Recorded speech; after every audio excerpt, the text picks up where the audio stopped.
President Zelensky said that Russia plans to use tactical nuclear weapons. He says many things. And Depends on what he weapons. drinks or what he smokes. He says many things.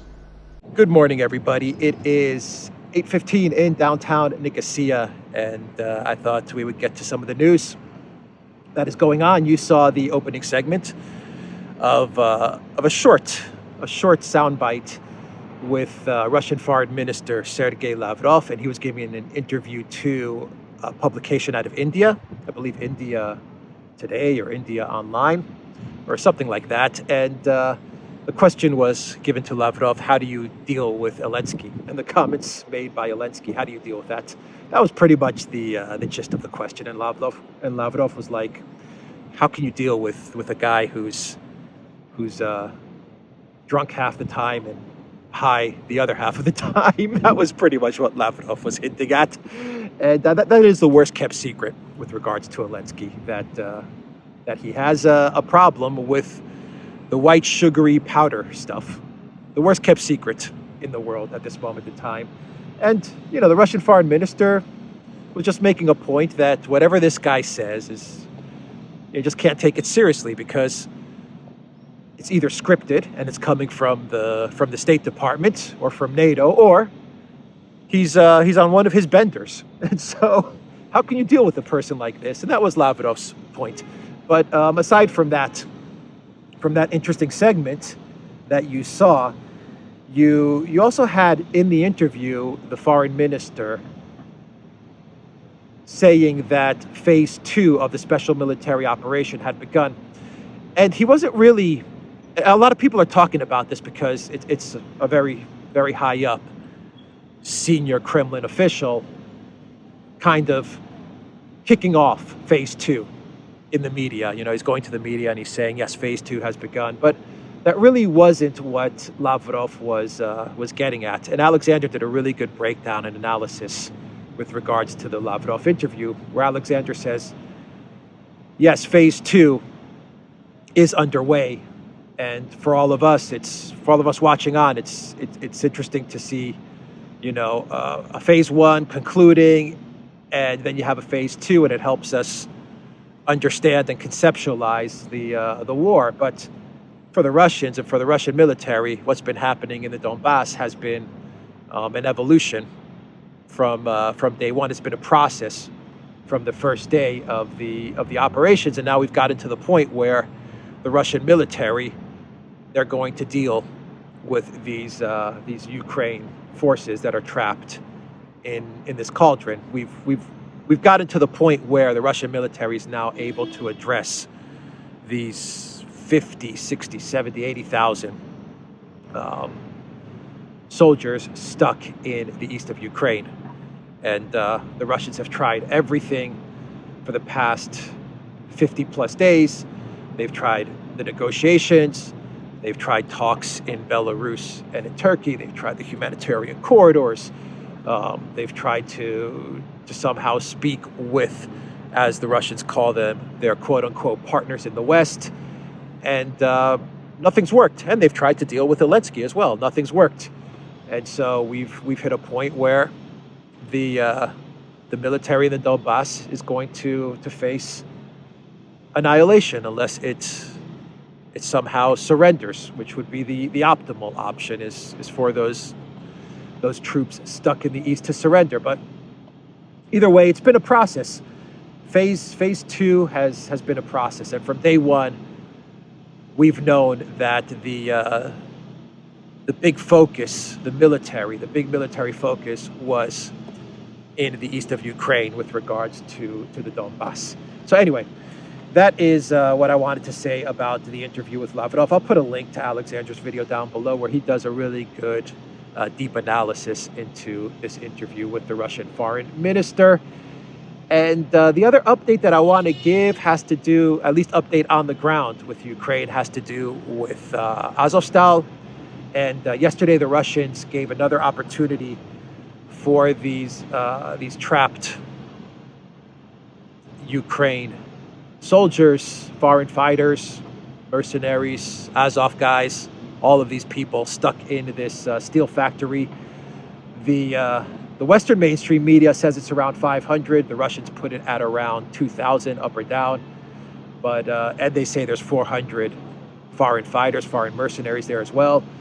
But the Russians gave them another chance to lay down their arms and to come out, and they didn't. As a matter of fact, they tried to put out this narrative that there were civilians and children stuck in the steel factory as well. I don't know. I can't confirm that one way or another. The Russians are saying that's not the case. Even the Department of State, even the U.S. government has kind of backed away from that story. At least the U.S. media has not picked up on that story of children being stuck, women and children being stuck in this steel factory. I don't think anyone's really buying it, and that's why even the collective West media has kind of said, nah, this is not, no one's going to buy this. This is not going to fly.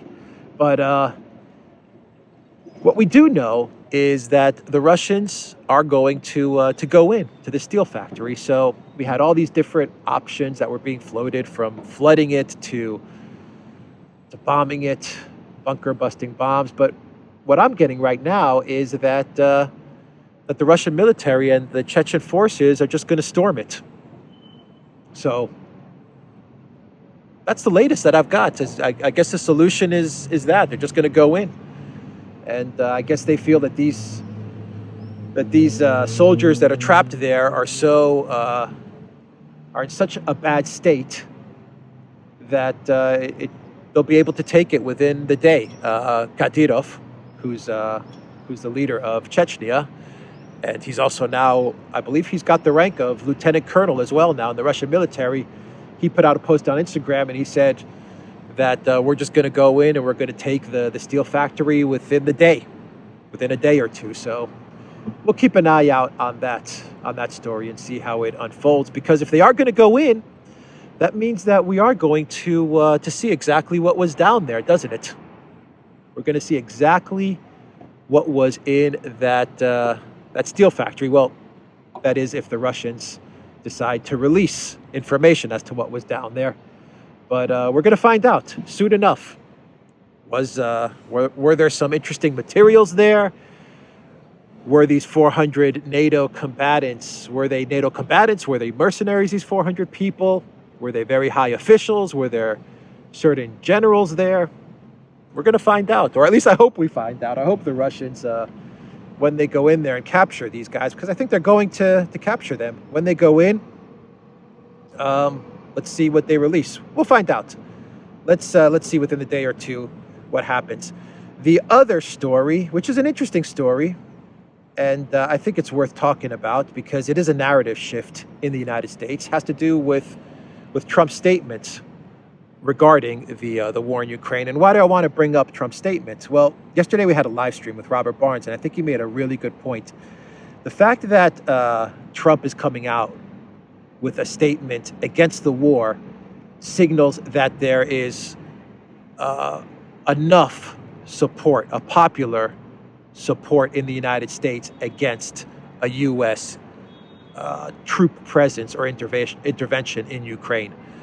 And I think that Robert is 100% right on this, because however you feel about Trump, like him, hate him, indifferent, just the fact that he's making a statement like this shows that him and his team and a very large segment of the U.S. population, from what they've seen, a very large segment of the U.S. population is dead set against any escalation in this war, and they're definitely dead set against American troops being sent into this war. And that's why you have a statement like this coming out of Trump. And let me pull it up and read it for you. It's a short statement, but it's effective and it makes its point. So this is coming from Donald J. Trump, 45th President of the United States of America. Quote, "It doesn't make sense that Russia and Ukraine aren't sitting down and working out some kind of an agreement. If they don't do it soon, there will be nothing left but death, destruction, and carnage. This is a war that never should have happened, but it did. The solution can never be as good as it would have been before the shooting started. But there is a solution, and it should be figured out now, not later, when everyone will be dead." It's an interesting statement because Trump in the statement, he makes the point that the solution is not going to be what it was in the beginning.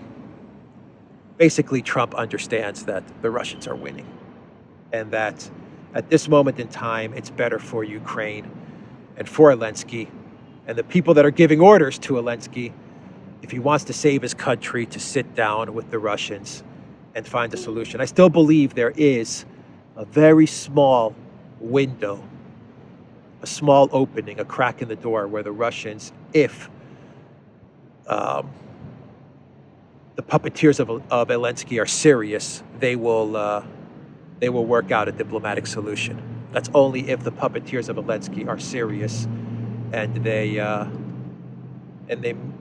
meet the Russians' demands. And I think the Russians' demands now, as Trump is hinting here, are ever evolving, because I imagine those demands now are just not centered around Crimea, Donetsk, and Lugansk. They're going to be centered around Mariupol and Kherson as well. Those territories, those provinces are not going back to Ukraine either, and most likely Kharkiv. And if Zelensky doesn't come up with a diplomatic solution soon, we're going to be talking about Odessa as well, if Zelensky doesn't come to the table. And he won't, because the neocons and the Newlands and the Sullivans, they have no reverse gear, and the EU has no reverse gear, and they've put all of their political future on the line for this Ukraine project. They've put all their chips, they've bet it all on Ukraine. They're all in. And so there is not going to be a reverse. But this Trump statement is important because he is putting it out there that America and Americans, they want a peaceful solution to this war, and under no circumstances should American troops be sent to Ukraine, which is where the Biden White House is definitely being pushed towards. And you saw that with the statement that Biden ally and close friend Coons came out with the other day, saying we need to send American troops into Ukraine. Otherwise, it's going to be an East Europe, Syria. So the forces that be are definitely pushing Biden towards sending troops to Ukraine. And Trump is coming out with this statement. It's no coincidence, saying we need to find a solution, and Americans, a large portion of the American population, I would say a significant majority, does not want to get involved in this war. So that is the statement from Trump, talking about Europe and the fact that the Europeans have no reverse gear.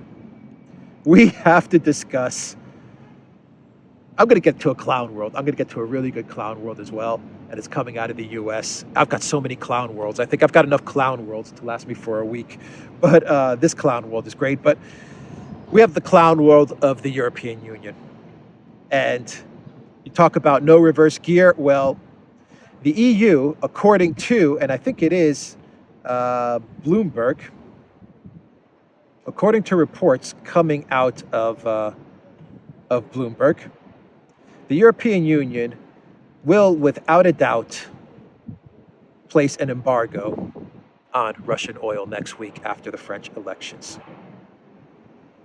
This is coming from J.P. Morgan. I apologize. It's coming from J.P. Morgan. I'm pulling up the article right now. Okay, so according to J.P. Morgan, right after the elections, of which they hope they have rigged them substantially well enough for Macron to win, after they get little Napoleon into the Elysee and into another term as French president, the Europeans are going to announce an embargo on Russian oil. What's that going to do? Well, according to J.P. Morgan, it is going to send the price of oil to $185.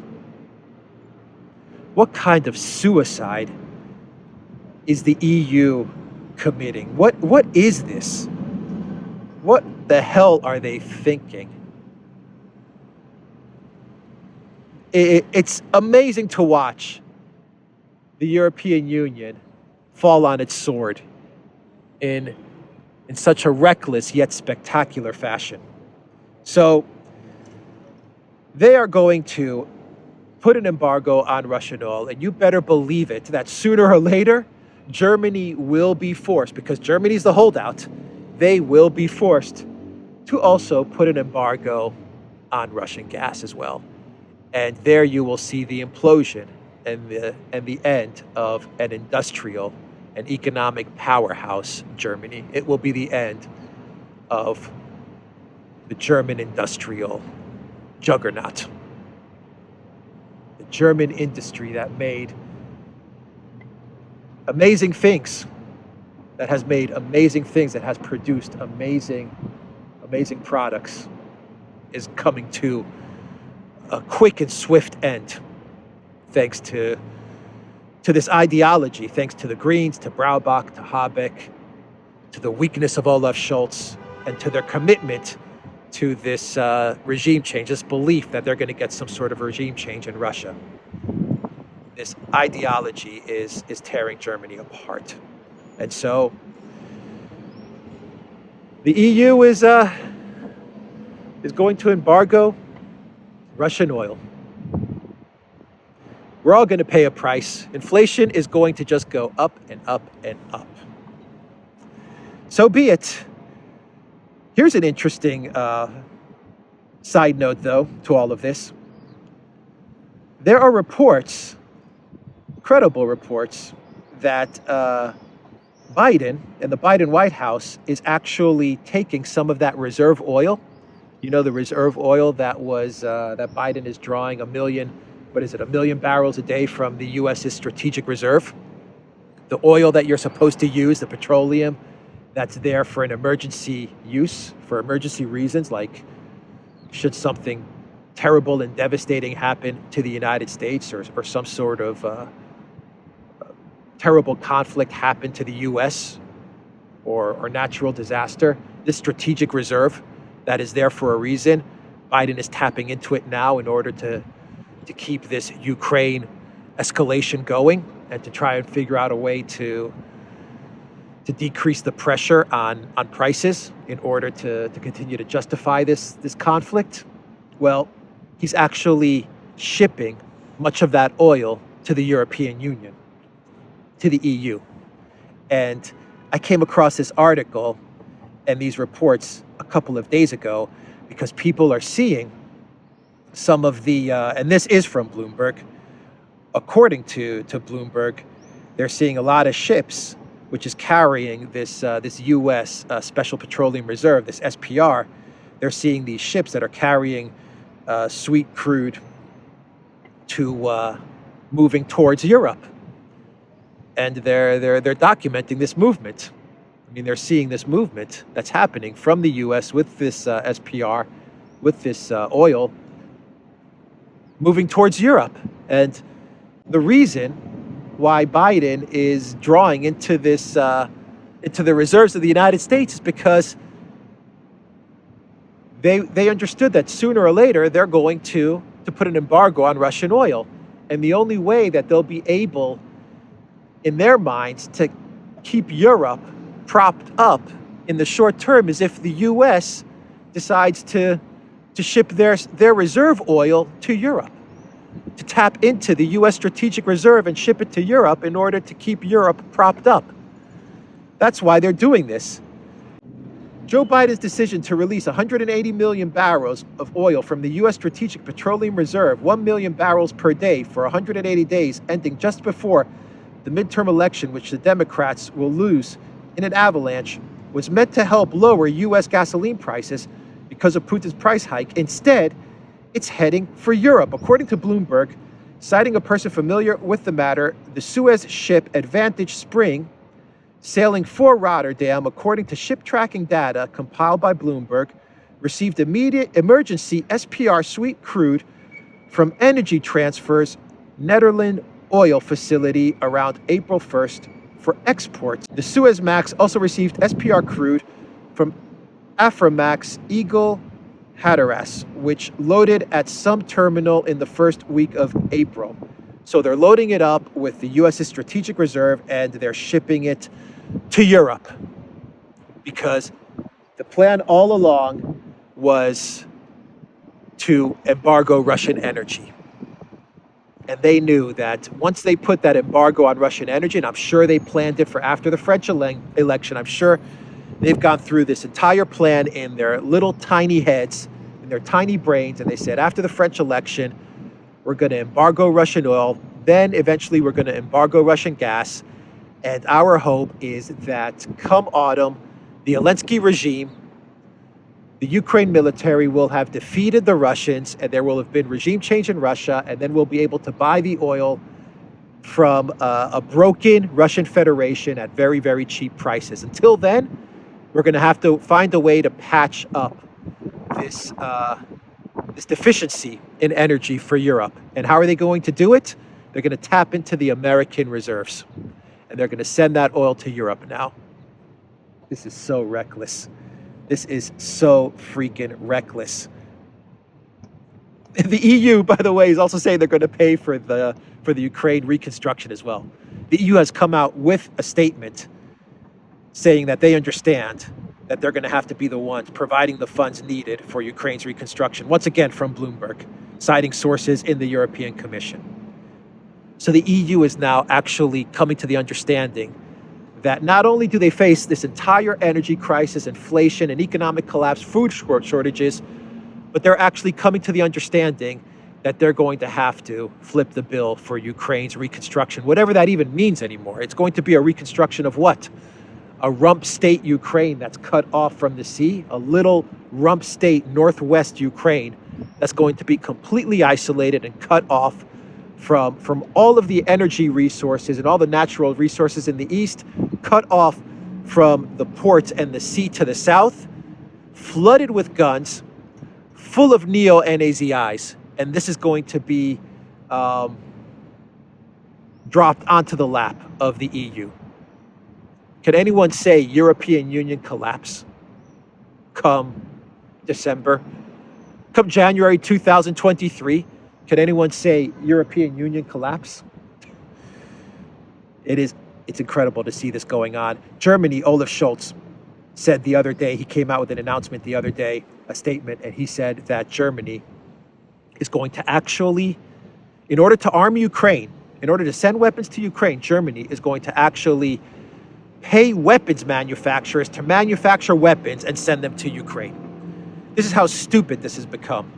This is how dumb, galactically dumb the Olaf Scholz government is.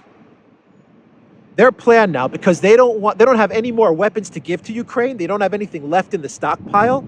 That's the admission coming from Olaf Scholz. And because they have to provide weapons to Ukraine, and I'm going to give you the quote from Olaf Scholz, they need to provide weapons to Ukraine because our common goal is to continue to arm the Ukrainian military so that it can continue to defend itself against the Russian attack. Their plan is, quote, we will provide the money necessary for the purchase of weapons. The German government is going to pay weapons manufacturers to make weapons to send to Ukraine. This is like an entire Clown World segment. It's like the EU Clown World segment. How to destroy a European Union in 180 days. How to destroy a European Union in 6 months. That's what we're seeing here. That is what we're seeing here. I laugh, but I also cry. I'm shocked. I'm stunned. I'm not surprised either because we've always known that Ursula von der Leyen and Borrell and Michel are not exactly the sharpest knives in the drawer, but are these people this stupid? Are they this consumed with hate for Russia? It's absolutely stunning. Let's get to a clown world, everyone. And the clown world has to do with this guy, Malcolm Nance.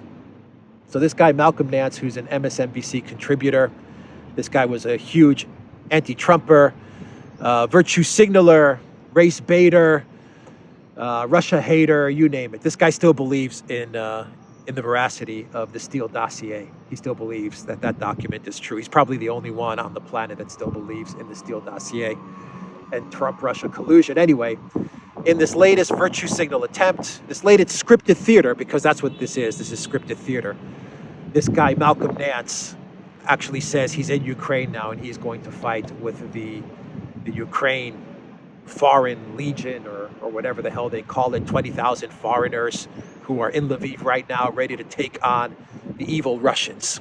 And Malcolm Nance is with them, and he gave an interview to Joy Reid, and this was completely scripted. It's all theater. And in this interview, the scripted interview, Nance, who I'm sure has been prepped by the spooks in Langley, I'm sure that Nance was scripted in his interview to say what he said, which was pretty much, the Russians are killing children. They're not even fighting the Ukraine military. They're killing children. And I am going to Ukraine to fight with my brothers and sisters. That was pretty much the interview. And I'll put a link to it down below if you can stomach to watch it, because it's so pathetic. It is so sad, the level of theater that we've reached. And it just shows how badly the West is losing. They're losing the economic war. They're losing the actual war. And all they've got left is this media war. And even there, they're starting to put out fantastical tales that just reek of desperation. I mean, just reek of desperation. And so this Nance guy, he's dressed up in his fatigues and he has his gun, and Joy Reid is interviewing him, and he's talking about how Russians are slaughtering children, and how as an African American in the United States, he's going to Ukraine to fight with his brothers and sisters. It's laughable. Let me put it to you this way. If I was Nance, I wouldn't be worried about the Russian military. If you're really serious about going to the front lines in the east of Ukraine to fight, then I would be worried about the Azov guys that you're going to encounter when you make it to the east of Ukraine. But we know that he's not heading towards the east of Ukraine. We all know that this is all fantasy. This is all theater. And when he's done with his 2 or 3 day holiday in Lviv, and he's done with his little propaganda puppet show, he is going to get on a train or jump in his car, his truck, his SUV, and go back to Poland. We know this. And every now and then, when they want him to make some sort of appearance in Ukraine to spit out his propaganda, he's going to get back in his car or his truck, and he's going to drive to Lviv, and he's going to do another performance. It's complete theater. But, you know, for various people that are watching MSNBC, which is not the smartest audience in the world, the MSNBC crowd, for those people watching it, I'm sure they're saying, my God, the Russians are awful, they're barbarians, and look at Malcolm Nance. He's actually going to the front line to fight. And, you know, at least Nance is getting on a plane and flying towards to the area, which is more than I can say for the other people that are the other quote-unquote elites, the retrogrades that are pushing for war. At least Nance actually made it to Poland and to the west of Ukraine, to Lviv. Even though it's all show, at least he got on the plane and did it. But anyway, that's the clown world, everybody. I think I'm going to sign off for this video, theduran.locals.com, and I will put a link to this Malcolm Nance video down below. I'll put a link to Alexander as well, Alexander's video where he goes over Lavrov's. How you doing? Yes, I'm filming. Yeah. I'm actually wrapping it up right now. Give me 1 minute. I'm just going to say goodbye to everyone. I'm just going to say goodbye to everyone on Locals. I'll see you up there. All right. So check us out on theduran.locals.com. Take care, everybody.